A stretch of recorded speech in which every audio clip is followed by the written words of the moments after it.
Cina.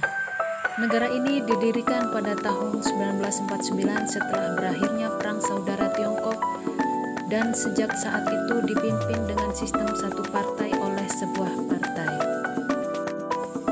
Melansir channel New Asia, pada tahun 2022, Biro Statistik Nasional Cina mengatakan populasi di Cina mengalami penurunan hingga sekitar 850.000 penduduk hingga akhir tahun 2022.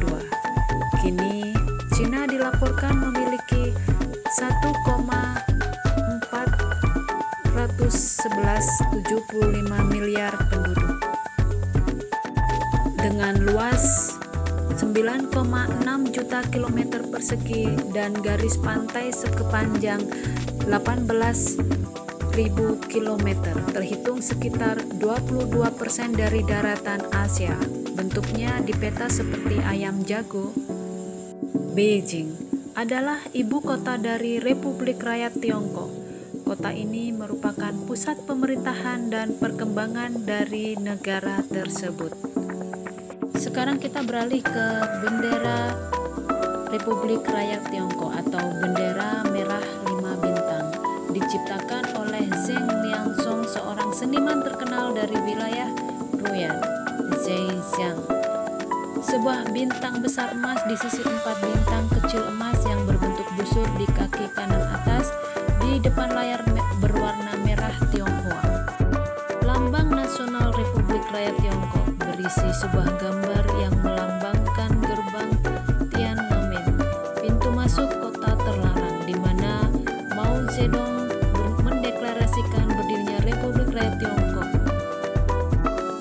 Di Cina ada zona tropis, zona subtropis, zona beriklim hangat, zona beriklim sedang, zona beriklim dingin, dan zona daratan tinggi. Sebagian besar wilayah di Cina berada di zona subtropis dengan sebagian dari Guangdong, Taiwan, Yunnan, dan semua wilayah Hainan adalah zona tropis. Baju tradisional Cina sebenarnya ada banyak, akan tetapi dua di antaranya yang cukup terkenal dan banyak digunakan oleh masyarakat Tionghoa ketika perayaan Imlek adalah baju Seongsan dan baju Sangsan. Sekarang kita berpindah pada bahasa yang digunakan oleh bahasa Tionghoa. Bahasa Tionghoa standarnya adalah bahasa resmi Tiongkok dan Taiwan, salah satu dari 4 bahasa resmi Singapura. Renminbi adalah mata uang resmi yang digunakan di Cina. Nama uang Cina ini disingkat dengan kode tidak resmi RMB. Bagaimana sejarahnya? Secara harfiah, arti dari renminbi adalah uang rakyat. Sementara yuan adalah sistem satuan hitung atau unit mata uang di Cina. Konghucu dan Tao ditambah Buddha yang disebut 3 pengajaran memiliki pengaruh signifikan dalam pembentukan budaya Tionghoa. Unsur-unsur dari 3 sistem kepercayaan tersebut masuk ke dalam agama tradisional atau populer. Dan sekarang tiba saatnya kita masuk ke kuliner. Ini ada ketiau memiliki tekstur yang kenyal dan tebal sehingga sangat nikmat saat masuk ke dalam mulut. Ini juga ada makanan favorit dari negeri Cina. Selain ayam, bebek menjadi makan favorit orang Cina. Daging yang sangat keras dan enak membuat lidah sangat nikmat ketika melumat daging bebek. Nah, masakan khas Cina yang terkenal dengan daging bebek adalah bebek Peking. Hainan Jifan sangat digemari oleh masyarakat Cina. Makanan ini disajikan dengan beras yang ditanak dengan bumbu dan kaldu ayam, lalu dimasak dan disajikan dengan lauk ayam, kuah, dan kecap. Dan yang ini adalah bakpao, adalah makanan khas yang berasal dari Cina. Nama bakpao sendiri adalah resapan dari bahasa Hokkien dan biasanya dituturkan oleh masyarakat Cina.